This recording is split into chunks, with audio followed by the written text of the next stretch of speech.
the new catchphrase right now is Huni is smurfing North America.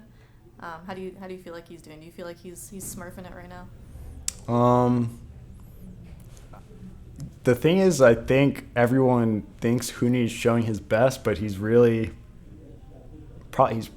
not doing anything close to like what he does in scrims, where I do feel like most of the time I am gating him from playing his best or playing as aggressively as he could, but I'm also still learning and adjusting to playing around my new laners and stuff like that since it's still spring season. So I think by the time we make it to playoffs, Huni will be in even better form. But for right now, yeah, he is smurfing. What do you mean by gating him? Just some matchups he gets in. Like most of the time when everyone's main criticism for Huni is that he falls behind early randomly. And if you understand the game at a really high level and you actually look at the very specifics of like the jungle pathing in those games where he falls behind, it's almost 100% every time he falls behind is my fault.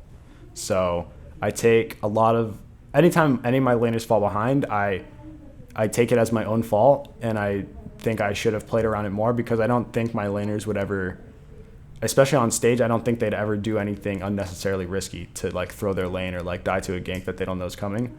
It's almost 100% of the time that somebody dies on my team, it's my fault. So I take a lot of ownership for when Huni falls behind or when Phoenix or even Johnny and Adrian fall behind, when it's because of enemy jungle pressure, because we don't know where any jungler is or our jungler's on the other side. I always look back at the VOD and see how I could have pathed more efficiently to help them. And every time Huni's fallen behind in LCS, there was a way I could have saved it. I'm evolving my pathing, and it is like, it's definitely bringing the benefit. Like today, we really shut down the Lucian because my pathing was pretty superior to Sven's after like minute 5. And then I played around top a lot better than him, which this game was completely top-centric because they took the Lucian. And you guys kind of had bot priorities. Yeah, I mean, our bottom just played out of their mind today too. So, I mean, it obviously helps when your players are just really good. I think we proved that we're the best team in North America right now, but I don't think that this statement will stay for very long because I do think there's a gap between us and the rest of the teams, but I don't think there's a big enough gap to warrant placing us, number one. Like we're favorites to win playoffs or favorite to win the split, favorite to end first this split. But yeah, we're just gonna keep the same formula we've had all split, where we respect every opponent we play against and we play our hardest, and I'm sure that we'll beat everyone.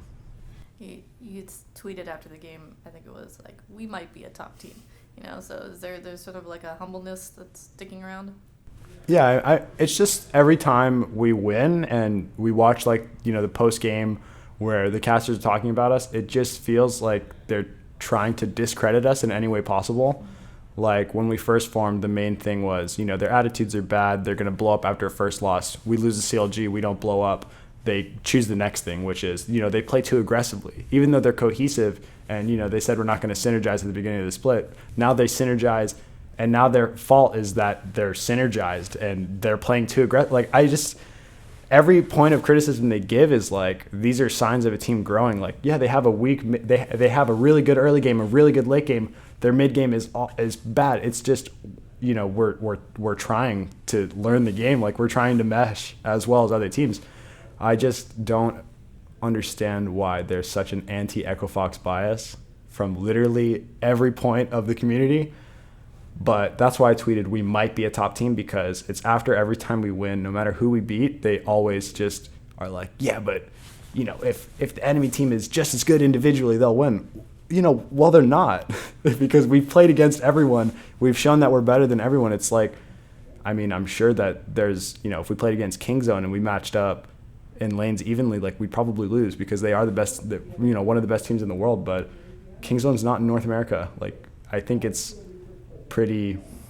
just sad. It's just pretty disheartening that they're just if anybody, literally any other top team was in our place, they'd be blown out of the water. Like, this is North America's best chance. Like, this is the hope. Like, they're looking so good, so promising. Like, if TSM had our problems, everyone would hype up TSM like an unrealistic amount. yeah, TSM, Mike Young's early game is so good, and their late game is so good, their carries are playing really well. They have this mid game, but, they'll iron it out because they have really strong veterans and a good vocal lead. Like, so do we. We have the same, we have similar structure to other top teams. Like, all of our players are veterans, and all of our players are very formidable as just individuals in their role. And the tweet just kind of came from a bunch of negative feelings I had about how we've been, I guess, portrayed in the whole aspect of LCS. What do you think it takes for Echo Fox to be more positively narratived on that end of things? That's the thing. We as an Echo Fox just don't know. Like, the players don't know why we are such, like, why everything about us is so always turns to negative. Like, it's always like really backhanded compliments. Like, yeah, they're really good at this, but they do this pretty badly. Or, they have a really strong this, but this is pretty weak. It's not just Echo Fox might just be a really good team, like, and be growing just like everyone else because it is spring split. Like, everyone is growing, guys. Like, there's not one team that has it figured it out completely. There's not one team that has communication roles down. There's not one team that has macro game down. We still think differently about the game on Echo Fox. The difference is we just go for it because we trust each other. What's going on with, like, the giant heads that are appearing around the LCS? I have no idea, but one day Jared Jeffries and I think Haley, our PR girl, lady person, showed up, and they were just dancing outside of our scrim room with our heads on, like, really big sized portions of our head, and they're just like, we're just going to give them out at the tailgate tomorrow, so you'll see your own head in the crowd. And we were like, cool. Does that help, do you think, to see your own face in the crowd? It's pretty troll. I look at it in Champ Select, and I wave to the people that have my face, but other than that, I don't really look at the crowd that much. All right, so for our last thing, Sam Lourlo just beat Team Liquid on Golden Guardians. He was very excited about it. You're a big fan of his. What would you say to Sam right now after his big win, which he called one of the happiest moments that I was on stage when he said, yeah. Samson, I'm just really happy that you won. I'm really happy for you that you are making the best of your situation right now. I know it's really hard and it's really stressful for you, and it doesn't feel the best all the time, but if you keep working hard, like, you're going to prove to everyone what me and you already know, that you're a top tier player in the region and a top tier player in your role. So just keep working hard, bro. You're going to make it.